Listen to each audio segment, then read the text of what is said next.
Allô, c'est la famille, j'espère que vous allez bien car chez nous tout va bien avec Jésus-Christ. C'est la votre mère des jumeaux à toute télévision. C'est par la grâce de Dieu. Nettoyer les sous les bosso na bino. Ndekala misala koloba na kati ya communauté oyo zangaton. Mais makamba koloba.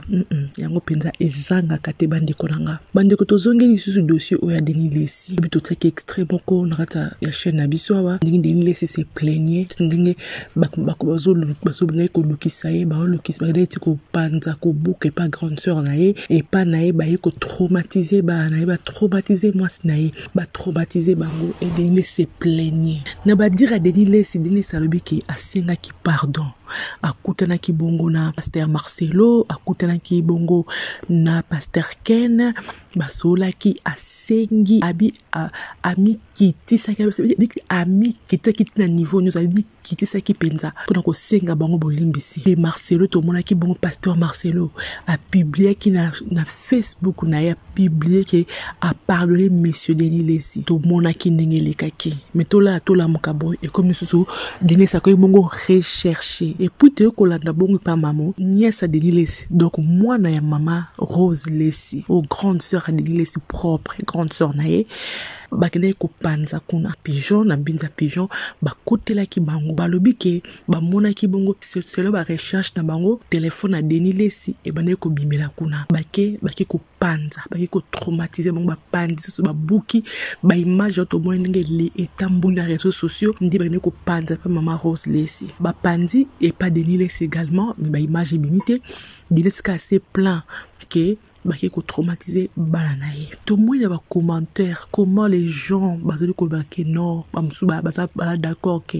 oh c'est bien Luka Kiango c'est bien ndenge komelier botika pasteur Marcelo bamsuso pasteur Marcelo n'est pour rien na makambona pasteur Marcelo na makambona te botika pasteur Marcelo kimia tozu ba message par-ci par-là ils na TikTok ils na YouTube comment batu ba comme na décan batu mususu balingi même pas de toucher pas pasteur Marcelo, il faut jamais toucher à pasteur Marcelo. Na batum sous au peu ba moi que non, pasteur Marcelo et bon que si a qu'on retirer plainte, batum sous peu non, Denis Lesi a torté tout ça. Na poste na pe sa vie nanga sur ma cambo. Ya pe sa bon afila ngai. Donc, na mdi ko baka moto yo oyo na ko yoka dans des jumeaux et ça vinanga c'est pas une imposition yubo ko za na vina yo o commenter o pesi a vina yo pesa avec beaucoup de respect parce que ngana ya awa n'a été pour na finga moto n'a été pour na ridiculiser moto to na minimiser yango te na pesa juste a vinanga na likambo o izo mona na mokimu ba emoni na pesa vinanga po e makambo tali bana nzambe ngapi la za mona nzambe doza makambo ya ndaku na biso ya bana nzambe makambo ya bana papa na nga so lelo to samina na bango nzambe moko soki na pasteur Marcelo na pasteur Denis Lesi toza na nzambe moko donc basa bana ya ndaku na biso mana papa na biso nzambe to pe ko lope likambo moko so makambo o parce que isi makambo ndaku na biso yonga nazo pesa point de vue nanga na communauté na biso ngai lo mona na pengele na communauté na biso tozaka so to lingi mutu surtout lingi mutu la ko mbamo ange mutu la komi ange bo donc ne touchez pas ces mutu donc communauté to lingi mutu linga mutu makasi donc congolais soka lingi mutu alinga kapenza mutu na nenga solo alinga mutu makasi amona sous faiblesse à mutu te amona sous défaut mutu te à chaque fois qu'il y a une faiblesse on lui comme explication il y a une erreur on lui comme explication congolais aibi penza kolinga to mona ba kamu makame belé ne ba expliquer belé batebe na communauté la biso OK soki mutu ba lingi ba lingi kaka ye ko lukili toujours ba raison muso bokili pa ba lingi mutu pe congolais aussi soka détester mutu aibi ko détester mutu congolais soka bien détester mutu a détester rapena mutu donc nyonso tout mutu la ko yala ngo komika mabe donc mutu la comme ko satan donc ko représenter satan to linga makasi to yinga rape makasi. C'est ça les Congolais. Dans la situation de Makamoto le komona oso ezako poser mongo Denis Lesi na pasteur Marcelo ba ndekolangai. Makambo ndenge lekela ki Denis do sa be mission. Ngai na lo bango pe na ko répéter toujours. Denis Lesi azamutaba ba bordure neto langage ba kinois abeta ka ba bordure nae ala muto aloba ramène aloba comme une émission qui dénilé si le réseau boma dénilé si ko loba trop mais ce qui connaît tout ya yeba kaka nyonso ayeba ka nyonso ba toujours ko yebisa ye ba toujours ye azara toujours dans ba élément ye toujours ba pisa ki ba information donc ayeba ka nyonso nga bato ba ki connaît tout ba ngisanga parce que muto mo kiloko yeba nyonso te nzambe pas permettre à la vie ba nyonso kutu nzambe asala mokina se atikila biso Bible comme testament mais mututé a yebi Bible ko nyonso ba detis oui ko tanga no Bible ba detis su ko tangi Bible sisi pe Bible mais o yebi nzambe teti na suka ezala kate nzambe surprenant biso kaka atika bilo mususu to comprendre encore après au contraire le verset moko le tengo le Bible na verset na omiso ra mususu parce que nzambe permettre que mutu ayeba nyonso na sila moyo azate mais dile c'est pas le cas dile c'est ayebi kaka nyonso be mission sur be mission sur be mission to télémela ka dile c'est que pasteur pétage alors que c'est la nzambe soni on les disait mais pasteur dile c'était ko on appelle awa avant ma blanche kufa asa que mission pas gloire langue tout le monde a déjà change même pasteur va dire à passer dile c'est comment il changer abiki abimi na pétage aligi sous pétage te azongeli siko pela nzambe azongeli nzambe ngana ça que mission avec en tout cas c'était une bonne chose. Il y a eu aussi des personnes autant intercéder pour la délaisser parce que comment il est bako pour la corps du Christ il y a eu des personnes intercéder pour naïe c'est que il est azongeli nzambe c'est une bonne chose nzamba zolo kumo ndenga azongeli nzambe c'était vraiment une très très belle chose qu'il laisse azongela nzambe et bongo azongi pe kinchosa et ko sala ke mama blanche akufi donc maman na biso blanche akufi comme d'habitude à ça sur les missions mais mission de Nilesi abane ko confirmer que maman blanche a couffé sur la chirurgie esthétique non dili c'est atikali ko confirmer ngote selon des baye bisaki que maman a ça ça basima a ça la boy a ça oui terme sous façon ko le langage voilà dili c'est façon de parce que dili c'est vraiment ba légèreté les bon soit sola so kazana ba chroniqueur ba légèreté dans langage mais hermon avec beaucoup de respect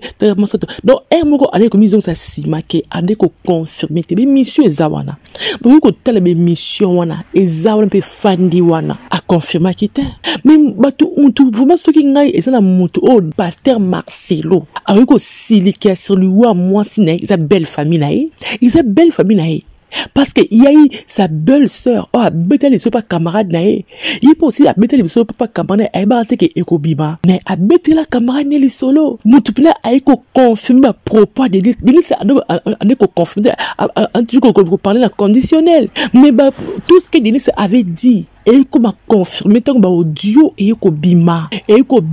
ya famille Kandolo ya Arlette o ya copine ba bibi Kandolo et ko confirmer comme o ya chirurgie esthétique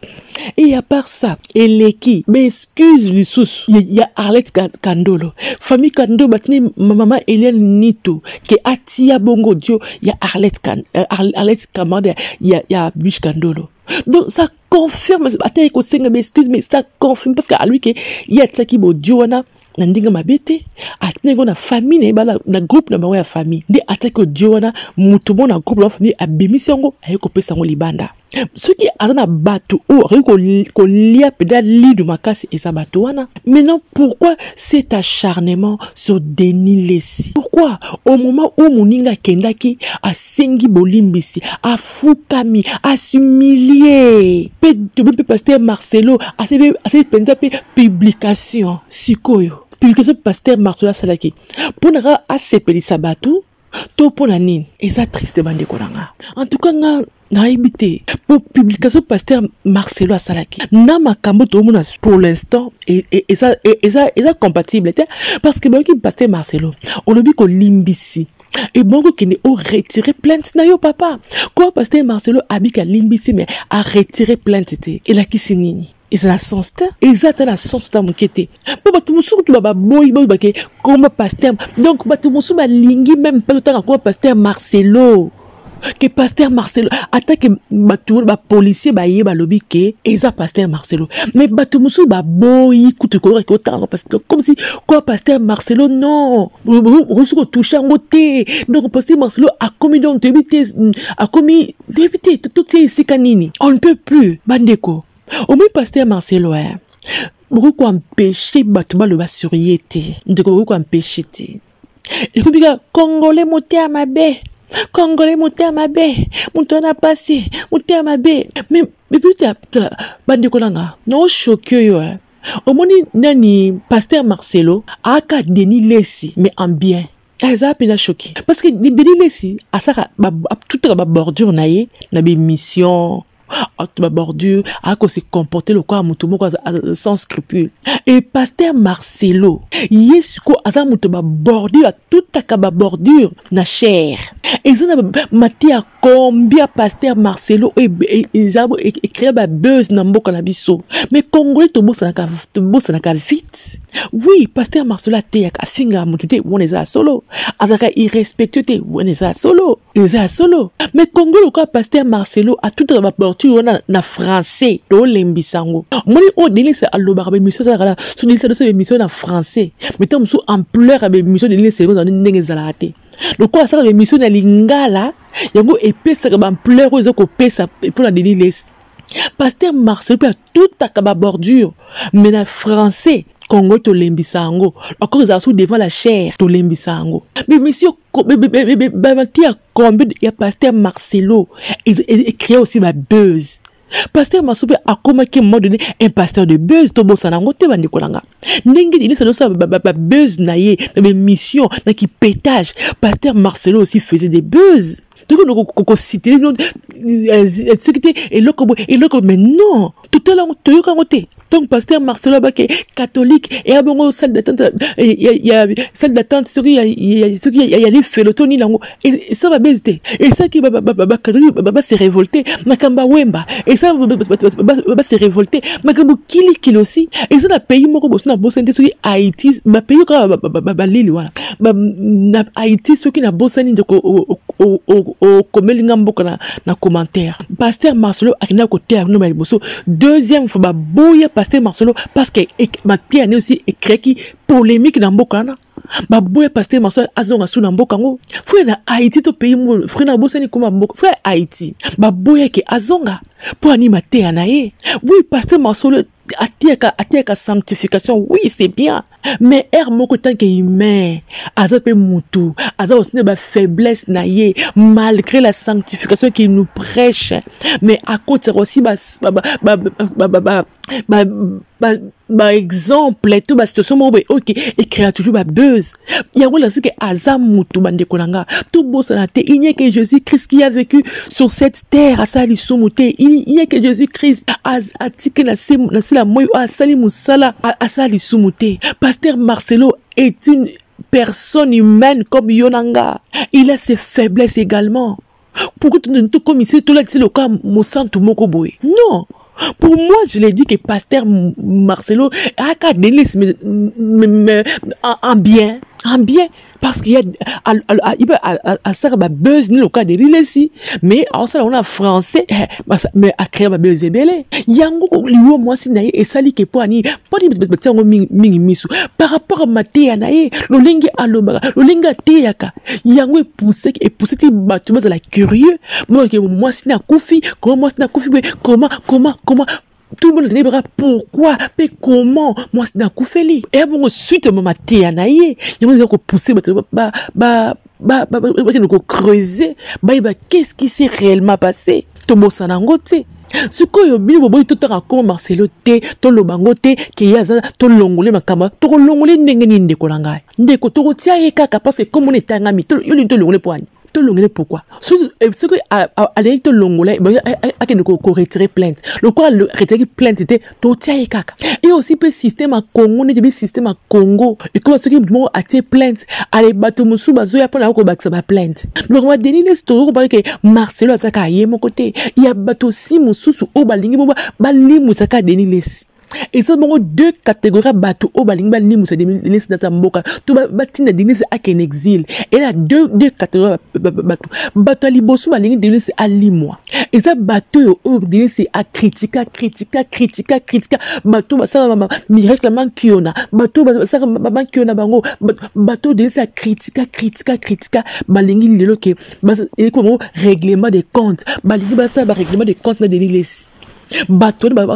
que Marcelo a dit que ni nezalala parce que bango aussi a battu la plainte na bango. Et deuxième catégorie ils ont bateau oyo bateau musus o balinke dinesi a changé té article ka l'homme à pétage bateau ninge dinesi a changé té article ka l'homme à pétage bateau aussi babi qui t'ont dinesi a l'homme à pétage alors ça berère wana aliko dévier aussi communauté chrétienne bateau la population ali ko tsama na pétage ils ont quoi arranger bango ils ont bateau balinki dile c'est article la homme de pétage article na vie les sumu article na vie saleté bateau wana aussi ba contre balinki plainte à Marcelo tika la ali bango ba ko diembe ali ko la plainte wana. Et troisièmement, et puis dernier si yemoko tous ces pays ici-bas ça la nzamba mboka na biso. C'est honteux. Baté à kabatre, bolinga nzambe. Bosala boye banga nzambe. Mais bango moko la haine là te on mité ba otikate. Ça baby ko pardonner surtout tela bande ko. Eza ce que au kotoya basala nzambe mingi. Mingi to mona ba au bon entendre suka pasteur non musika. Mon pasteur mais tant so kotoya été. Pour vu que ceux qui osa mutu oya yebi ki mutu opina atana basala nzambe afana basala nzambe suko za nzambe to comme incrédule boye bien mutu opina afanda basala nzambe afana bonga muna ko baza mingi suko oza na nzambe to comme incrédule bo mingi babanga réellement nzambe te et basala nzambe mingi ba pardonnera te basala nzambe mingi ba pardonnera te basala ka le côté que aller la chair na pardonner mais mingi ba rancunier ça te mingi ba rancunier ba pardonnera te ba to haine ba sala nzambe tout la ka ba ko potento ba ko kabona o yeta na communauté na biso na Congo na biso Mike Kayamba pasteur chantre Moïse Mbiye pasteur chantre ba yo kana raté to yebi ko to normaliser comme normal bata Moïse bazali bata Mike Kayamba bazali c'est qui est anormal il est anormal mais na mboka to normalizango ça de combien ba yo kana raté Francis Tatou na Marcelo ça ba camarade mano kana lisute tout le monde peut normal ko il est normal bata bazaki bata Marcelo bazalaki Moïse Mbiye na Marcelo no yo kana té tout comme ça normal tout comme ça normal pour nini toi bato ba émotion bato ba sentiment tout comme ça tout normal mais nzoka ne eza soni pe mawa si Denis Lessi tika bo mona ka Denis Lessi nzambe azaba lo lenge bele afuta kabiso makambo na sena moyo Denis Lessi lelo na vie o ya mena ki pétage ay bato kombi ya bungisi penzela na mission ya sala tela une âme eza chère qui mutu ayeba nzambe abona mo thématique nyonso amona tout ce que do sala ko mona ngo saleté mona poto eza facilité mais Denis Lessi bongo a dévié bato combien à la kisi bato ke musique mokile za malamu à la kisi bato combien masango comme la 20 za malamu à la kisi bato o ce qui n'y a binga ce qui ba break ce ni ça ba terminer comme si aller comme mimiser via kindumba ki mtako sa kindumba na ye aina dim na koliango donc a mimiser qui via ya saleté comme ça on vit normal tout ces pays ici bas mon nzamba salaka nzamba saba ufume bele a beta kabiso nzambe azaba ufume bele ko beta tso so la nzela batu ba telemelio boy ba ko luko boy quand je peux nzambe apeka nzambe zone pour ozongela et peut très bien cette fois-ci nzambe a suscité batu ba zangisa yo kimia nzamba suscité ba zangisa tiba kimi so même na mboka poni ozongela e kaka poni o vendre makolo na ye po ozonga mosali oyo alingi oyo zala Mais quelque part aussi Denis Lessi nga azoba ke bien basa nzamba Congo le cas bozo ba flatteur tika bo mona ngo pekaka Denis azolo ba na ntango za ko se lamenter nga yawa na kotela mukonza mboka mukoni mabe si mukonza mboka mama Denise botela nga likambo yo mukoni linga mabe si mukonza mboka na yo na ko stili mukonza mboka flatteur nzamba pese ko mission pour kotela mukonza mboka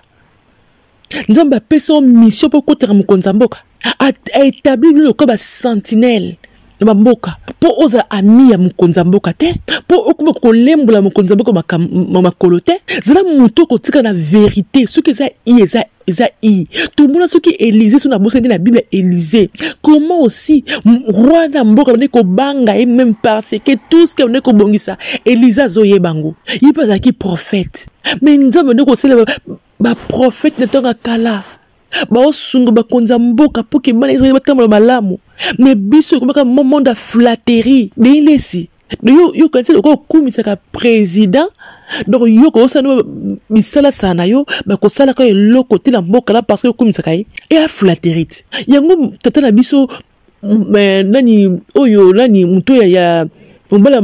papa ya biso Coutinho nzambe pambola papa na nzambe apambola ka Coutinho azape parfait il a aussi ses faiblesses mais andima tel le papa comment le na handicap poni abaka sauvons les Congo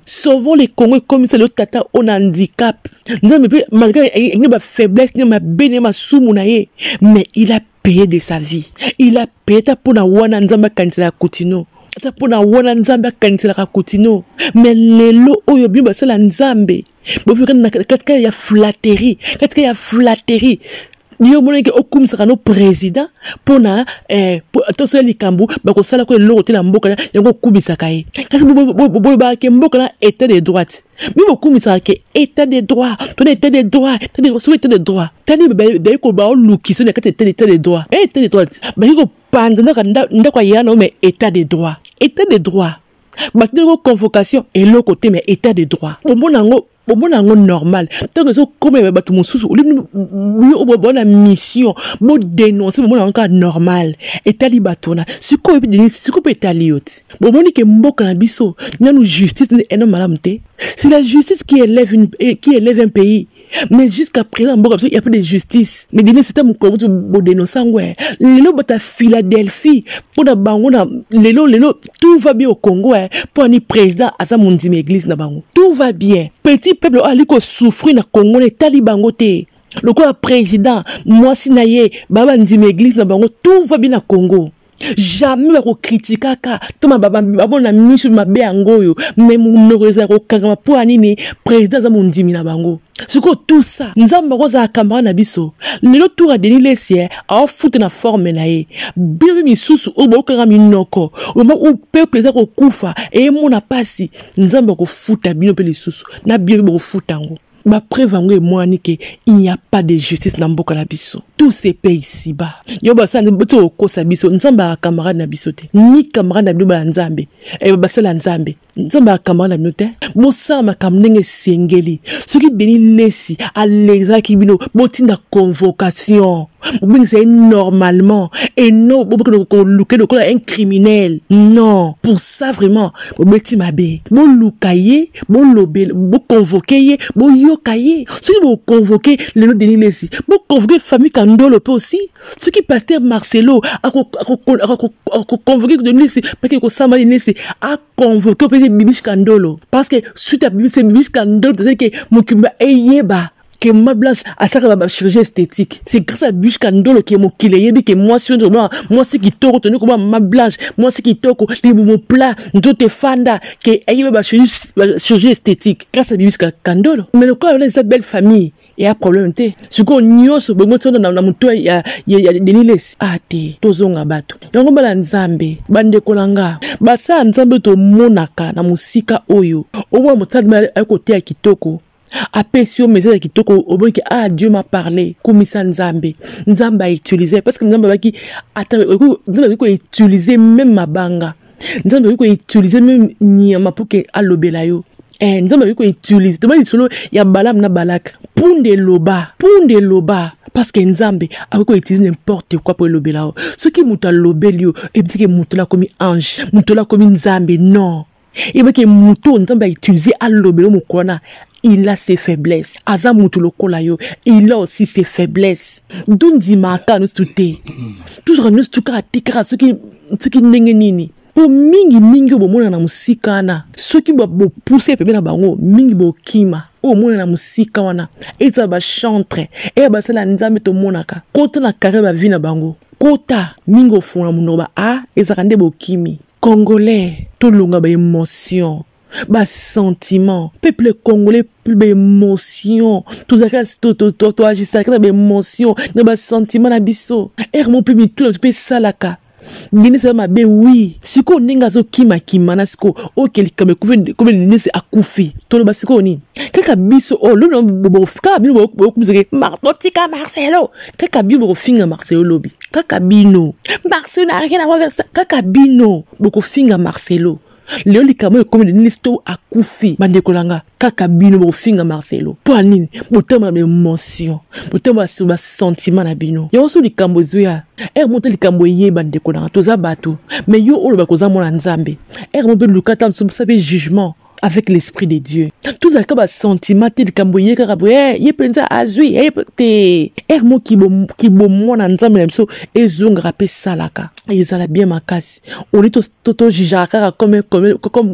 les mortels te Dieu be koza mona nzambe tant auto même comme les na réseaux sociaux mo 50 nzamba sunga kayo ba nini ko commenter nini ko recevoir les kambo zoyoka. Et c'est important. Merci de bande ko nyonso o bali ko aimer ko commenter ko partager. Nzambe la pambola bino. Merci pour la lisongi la bino. Merci de bali ko soutenir biso na musala oyo. Tik nzambe a pambola bino. Wana moni bongo mère double à Texas nzambe a monayo. Kutu rose na kati ya Bella nzambe a monayo. Mama langa Caroline muyam na kati ya Bella ya papa Roger nzamba monayo. Na tante des enfants ya papa Willy nzambe a monayo makasi. Na mami Lukeba na kati ya France ya de longues jambes nzamba monayo bongo.